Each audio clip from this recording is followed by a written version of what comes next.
তোমাদের ভাইদেরকে কি মেরে ফেলতে চাও? তখন এই সাহাবী তো অবাক, আমি আবার কখন মারতে চাইলাম ইয়া রাসূলুল্লাহ?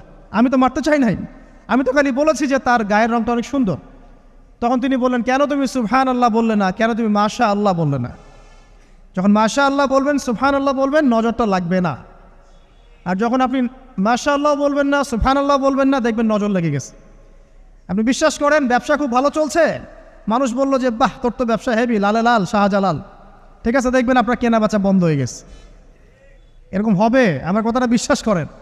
এটা কিন্তু সায়েন্স প্রমাণ করতে পারবেন না, আল্লাহ এবং তার রাসূল বলেছেন, তার উপরে কোনো সত্য নেই। আছে সূরা কাহফ 29 নম্বর আয়াত পড়ে দেখেন, আল্লাহ পাক বলছেন, ওয়াকুলিল হাক্কু মির রাব্বিকুম, সত্য সেটাই যা তোমার রবের পক্ষ থেকে আসে। ফামান শাআ ফালইউমিন, যার ইচ্ছা হয় বিশ্বাস করুক, ওয়ামান শাআ ফালইয়াকফুর, যার ইচ্ছা হয় সে অস্বীকার করুক। এই কারণে আমরা বলি ফেসবুকে এত বেশি ছবি দেওয়া, এই আই ওয়াশ করা, এই যে শোডাউন করা, হ্যাঁ